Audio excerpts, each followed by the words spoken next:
નમસ્કાર મિત્રો, સ્વાગત છે તમારું આપ સૌની સૈયારી ચેનલ ગુજરાતી સાહિત્ય વિદ નિકુંજ યુટ્યુબ ચેનલમાં. હું નિકુંજ પરમાર આપ સૌનું તહેદિલ સ્વાગત કરું છું. તો મિત્રો, રાજ્ય સરકાર દ્વારા એક સારા સમાચાર મળી રહ્યા છે. મિત્રો, ગુજરાતમાં જે સરકારી કર્મચારી અને પેન્શન ધારકો માટે પણ સારા સમાચાર કહી શકાય. રાજ્ય સરકારના જે સરકારી કર્મચારી 4.63 સરકારી કર્મચારી અને 4.67 પેન્શન ધારકો માટે એક સારા સમાચાર મળી રહ્યા છે. મિત્રો, મોંઘવારી ભથ્થામાં 4% જાહેર કરવામાં આવી છે. મિત્રો, તો કઈ રીતે મોંઘવારી ભથ્થું આપવામાં આવશે? સાથે રાજ્ય સરકાર દ્વારા મુખ્યમંત્રી ભૂપેન્દ્ર પટેલે જે હાલમાં મિત્રો શિક્ષકોને ખુશખબર આપી છે કાયમી શિક્ષક ભરતી બાબતે. અને મિત્રો, હવે સરકારી કર્મચારી પેન્શન ધારકો માટે પણ મોંઘવારી ભથ્થામાં વધારો જાહેર કરવામાં આવ્યો છે. તેના વિશે વિસ્તૃતમાં ચર્ચા કરીશું. વિડીયો ગમે તો વિડીયો લાઇક કરવાનું, ચેનલ નવા ચેનલ સબસ્ક્રાઈબ કરી બેલ આઇકન બટન દબાવવાનું ભૂલશો નહીં. તમને ચેનલ પર સરકારી કર્મચારી, નિવૃત્ત કર્મચારી, પેન્શન ધારકો બાબતે, પગાર બાબતે, ડીએ, ડીઆર અન્યથા એચઆરએ બાબતે કોઈ પણ ઉપયોગી બને તમામ માહિતી ચેનલ પ્રોવાઈડ કરવામાં આવશે. ચેનલ સબસ્ક્રાઈબ કરી બેલ આઇકન બટન દબાવવાનું ભૂલશો નહીં. તો મિત્રો, રાજ્ય સરકાર દ્વારા 9.44 લાખ કર્મચારીઓ માટે 1 જાન્યુઆરીથી બાકી 4% મોંઘવારી ભથ્થું જાહેર કરશે. તો કેવી રીતે ચૂકશે તે સંપૂર્ણ જોવાના ચૂકવશે જે મોંઘવારી ભથ્થું તમે જોઈ શકો છો. મિત્રો, રાજ્યના 9.44 લાખ પેન્શન ધારકો કર્મચારીઓ માટે ખુશખબર કહી શકાય. મોંઘવારી ભથ્થામાં 4%નો વધારો જાહેર.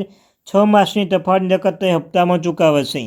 તો મિત્રો, હાલ ગુજરાત સરકાર ફટાફટ નિર્ણય કરવાની લાગે છે. 3 જુલાઈ 2024ના રોજ 24,700 શિક્ષકોની ભરતી નિર્ણય કર્યા બાદ હવે સરકારી કર્મચારીએ મહત્વપૂર્ણ નિર્ણય કર્યો છે. મુખ્યમંત્રી ભૂપેન્દ્ર પટેલ રાજ્ય સરકારના કર્મચારીઓના 7મા પગાર પંચનો લાભ મેળવતા રાજ્ય સરકારના કર્મચારીઓ કેન્દ્ર ધોરણે મોંઘવારી ભથ્થામાં 4% મોંઘવારી ભથ્થો લાભ તારીખ 1 જાન્યુઆરી 2024થી આપવાની જાહેરાત કરી છે. આ મોંઘવારી ભથ્થા વધારાનો લાભ રાજ્ય સરકારના પંચાયત સેવાના તથા અન્ય એમ કુલ 4.71 લાખ કર્મયોગી અને અંદાજે 4.73 લાખ જેટલા નિવૃત્તિ કર્મચારીઓ એટલે કે પેન્શન ધારકો મળવાપાત્ર થશે. આમ આ નિર્ણય લાભ 9.44 લાખ પેન્શનર્સ અને કર્મચારીઓમાં લાભ થશે. તો મિત્રો, જાન્યુઆરી, ફેબ્રુઆરી, માર્ચનો તફાવત જુલાઈ પગારમાં મળશે. તો મોંઘવારી ભથ્થામાં 6 માસ એટલે કે 1 જાન્યુઆરી 2024થી 30 જૂન 2024 સુધી તફાવતની રકમ તે હપ્તામાં પગાર સાથે ચૂકવવામાં આવશે. તદનુસાર જાન્યુઆરી 2024થી ફેબ્રુઆરી 2024 મહિના તફાવતની રકમ, જુલાઈ 2024ના પગાર સાથે માર્ચ અને એપ્રિલ 2024 તફાવતની રકમ, ઓગસ્ટ 2024ના પગાર સાથે તેમજ મે અને જૂન 2024ની મોંઘવારી ભથ્થાની એરિયસની રકમ સપ્ટેમ્બર 2024 પગાર સાથે કર્મયોગીઓને ચૂકવવામાં આવશે. સરકારે મિત્રો 1129.51 કરોડ ચૂકવશે. રાજ્ય સરકારના એરિયસના પેટે કુલ મળીને 1129.51 કરોડ રૂપિયાની કર્મયોગી કર્મચારીને ચૂકવણી કરશે. મુખ્યમંત્રી ભૂપેન્દ્ર પટેલ આ કર્મચારી હિતકારી નિર્ણયનો અમલમાં નાણાં વિભાગ દ્વારા જરૂરી આદેશો કરવાની અંગેની પણ સૂચનાઓ આપવામાં આવી છે. મોંઘવારી ભથ્થું શું છે? તો મિત્રો, જણાવી દઈએ કે મોંઘવારી ભથ્થું એ નાણું એવું છે જે સરકારી કર્મચારી મોંઘવારી વધવા છતાં જીવન ધોરણ જાળવી રાખવા માટે આપવામાં આવે છે. આ નાણાં સરકારી કર્મચારી, જાહેર ક્ષેત્રમાં કર્મચારીઓ અને પેન્શન ધારકો આપવામાં આવે છે. દેશની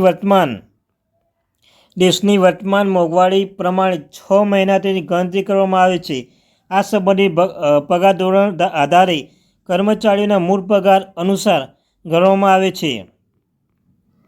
તો મિત્રો, મોંઘવારી ભથ્થું કેવી રીતે ગણવામાં આવે છે? તો જણાવી દઈએ કે મોંઘવારી ભથ્થું નક્કી કરવામાં આવે માટે એક ફોર્મ્યુલા આપવામાં આવી છે. કેન્દ્ર સરકારના કર્મચારીઓ માટે ફોર્મ્યુલા છે કે છેલ્લા 12 મહિનાના all India consumer price index AICPIનો સરેરાશ છે મિત્રો, સરેરાશ અંક. અને મિત્રો 115.76 ગુણ્યા 100. જો હવે આપણા PSU એટલે કે પબ્લિક સેક્ટર યુનિટમાં કામ કરતા લોકોની મોંઘવારી ભથ્થા વિશે વાત કરીએ તો તેની ગણતરી પદ્ધતિ છે. મોંઘવારી ભથ્થાની ટકાવારી છેલ્લા 3 મહિનાની ગ્રાહક ભાવ સૂચકાંકની સરેરાશ વર્ષ 2021 અનુસાર કરવામાં આવશે. તો મિત્રો, આ લેટેસ્ટ અપડેટ મેળવવા માટે આપણે ચેનલ ગુજરાતી સાહિત્ય વિદ નિકુંજ ચેનલને સબસ્ક્રાઈબ કરવાને ભૂલશો નહીં. મળીશું એક નવા વિડીયો સાથે. ત્યાં સુધી થેન્ક યુ વેરી મચ.